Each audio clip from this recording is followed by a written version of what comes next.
નમસ્તે બાળમિત્રો, આપણી યુટ્યુબ ચેનલ ફ્રી ક્લાસમાં તમારા બધાનું હાર્દિક સ્વાગત છે. આજે આપણે ધોરણ 3ના ગણિતના નવા પાઠ્યપુસ્તક ગણિત મેળોની સફર શરૂ કરવા જઈ રહ્યા છીએ. તમે આ સુંદર પુસ્તકનું ફ્રન્ટ પેજ તો જોયું જ હશે, જેમાં એક સરસ મજાનો મેળો ભરાયો છે. બસ આ જ મેળાની જેમ આપણે રમતગમતમાં ગણિત શીખવાનું છે. તો મિત્રો આપણે ભણીશું આપણું પહેલું પ્રકરણ, જેનું નામ ખૂબ જ મજાનું છે. એનું નામ છે નામમાં શું છે. તો આ પ્રકરણમાં મિત્રો આપણે ઘણા સમય પહેલાં તારાપુરમાં એક ગોવાળનું કુટુંબ રહેતું હતું. દિશા અને દીપ દરરોજ ગાયોને ચરાવવા માટે બહાર લઈ જતા હતા. તેઓ બધી ગાયો સાથે મોડી સાંજે પાછા ફરતા હતા. એક દિવસ દિશાએ પૂછ્યું, આપણે કેવી રીતે જાણી શકીએ કે આપણે એક પણ ગાય ગુમાવી નથી?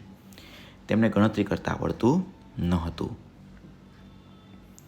જેમાં પહેલો પ્રશ્ન છે, દિશા અને દીપ શું કરી શકતા ન હતા?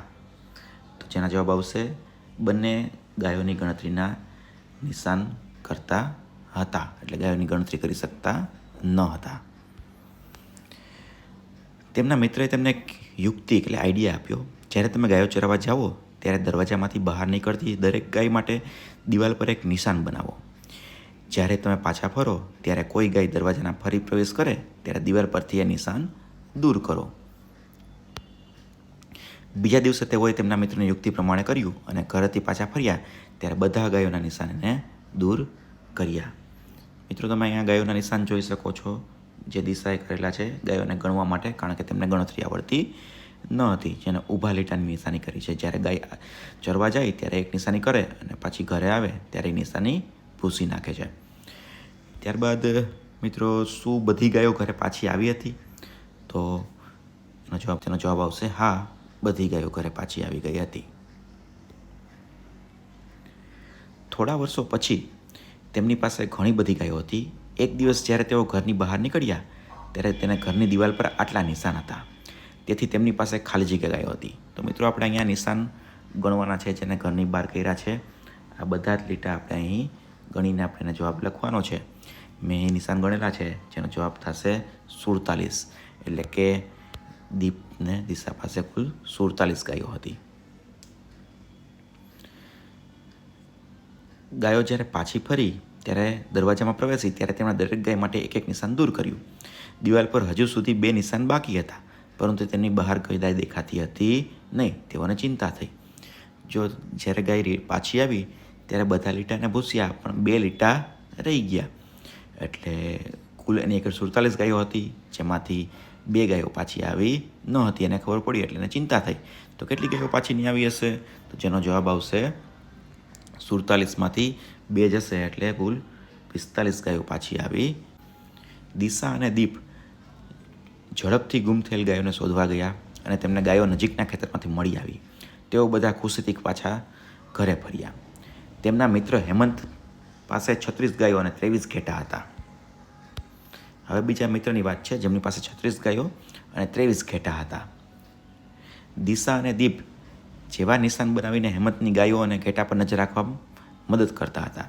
તો કેટલી ગાયો હતી મિત્રો તેની પાસે? તો કે 36 ગાયો. તો અહીં 36 નિશાની બતાવે છે.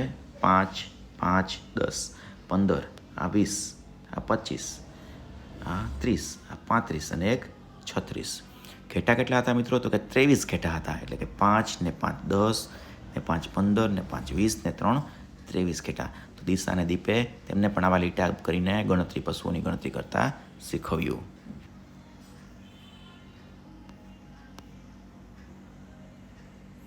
ત્યારબાદ એક પ્રવૃત્તિ આપેલી છે મિત્રો, કે એટલે કેટલાક પ્રાણીઓ, એનિમલ્સ અને પક્ષીઓ રમત રમવા માટે ભેગા થયા હતા. તેઓ 2 ટીમ બનાવવા માંગતા હતા. તેઓએ નક્કી કર્યું કે પ્રથમ ટીમના કપ્તાનનું નામ સૌથી લાંબુ અને વધારે અક્ષરવાળું હશે, જ્યારે બીજી ટીમના કપ્તાનનું નામ સૌથી ઓછું એટલે કે ટૂંકા અક્ષરવાળું હશે. તો અહીં મિત્રો પ્રાણીઓ અને પક્ષીઓના ફોટા સાથે નામ આપેલા છે. 2 ટીમ બનાવવાની છે, જેમાં પ્રથમ ટીમનું કેપ્ટનનું નામ સૌથી લાંબુ હશે, એટલે કે 4, 5, 3, 4 અક્ષરવાળું હશે. જ્યારે બીજી ટીમના કેપ્ટનનું નામ સૌથી ટૂંકું હશે, કે 1 કે 2 અક્ષરવાળું હશે. તેવી 2 ટીમ બનાવવાનું તેઓ નક્કી કરે છે.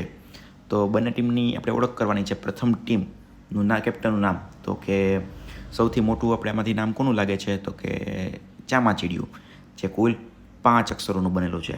તો ચામાચીડિયું પ્રથમ ટીમનો કેપ્ટન બનશે.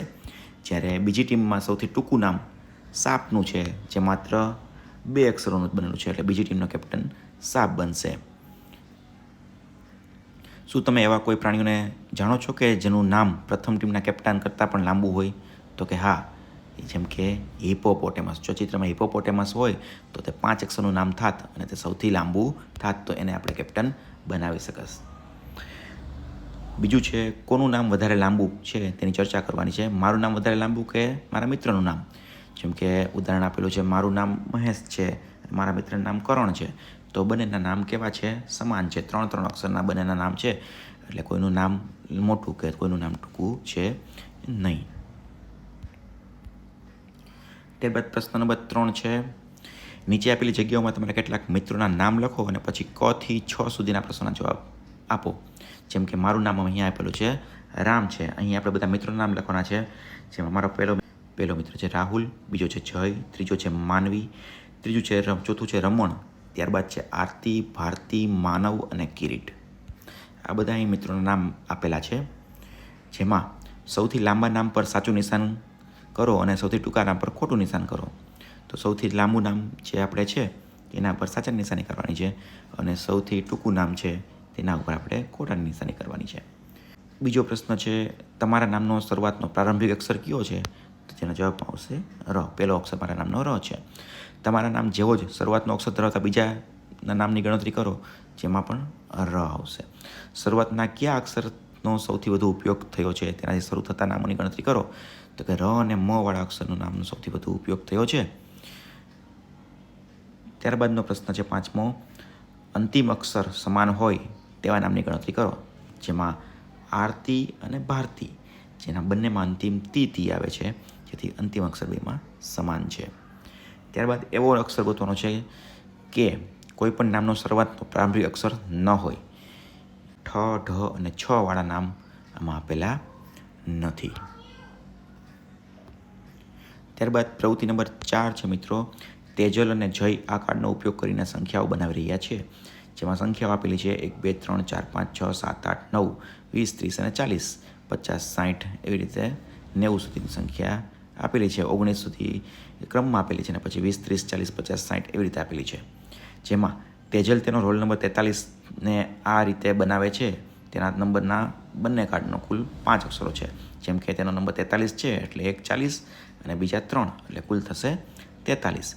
જય પોતાનો રોલ નંબર 17 છે આ રીતે બનાવે છે. તેના નંબરના કાર્ડમાં કેટલા અક્ષર હશે? તો કે એના નંબરના કાર્ડમાં 3 અક્ષર હશે. 17 કેટલા અક્ષર હશે?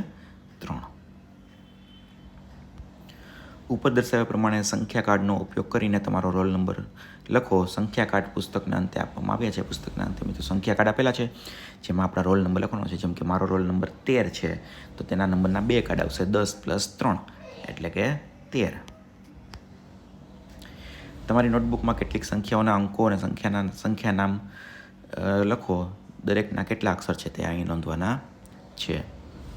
તેજલ અને જયે 21 સંખ્યા બનાવી, તેમાં 4 અક્ષરો છે. 1 થી 99ની વચ્ચે અન્ય સંખ્યાઓ લખો જેમાં 4 અક્ષર હોય. જેમ કે 20 અને 1, 40 અને 2, 50 અને 5, 40 અને 4, 70 અને 1, 30 અને 7, 70 અને 5 છે. જેમાં તમે આવી રીતે લખી શકો છો. ત્યારબાદ મિત્રો બીજો પ્રશ્ન છે, 1 થી 99ની વચ્ચેની સંખ્યાઓ લખો જે સૌથી લાંબુ નામ ધરાવે છે. તો આપણે લખી શકીએ છીએ. એક તો છે 39, 49, 69 જેવી સંખ્યાઓના નામ સૌથી લાંબા છે.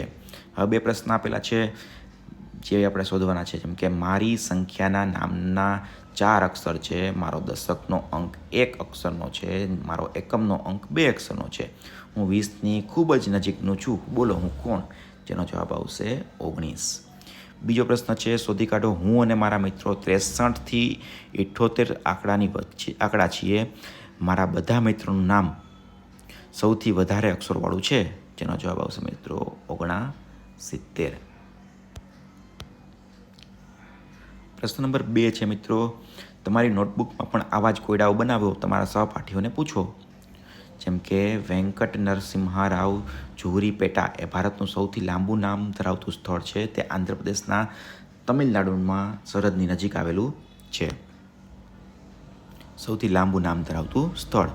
એવી જ રીતે મિત્રો ઓડિશાનું ઈબ અને ગુજરાતનું ઓડ એ ભારતના સૌથી નાના નામ ધરાવતા સ્થળો છે. ઈબ અને ઓડ. તેજલ અને જય પાસે કેટલાક ચિત્રો કાર્ડ છે. તેજલ તેને 2 જૂથમાં વિભાજિત કર્યા છે. ચિત્ર કાર્ડ આપેલા છે. તેજલે કાર્ડને જેવો ખોરાક ખાય છે અને જેવો ખોરાક ખાતા નથી એવા 2 જૂથમાં વિભાજિત કર્યા છે. આ ખોરાક ખાતા નથી અને આ લોકો ખોરાક ખાય છે.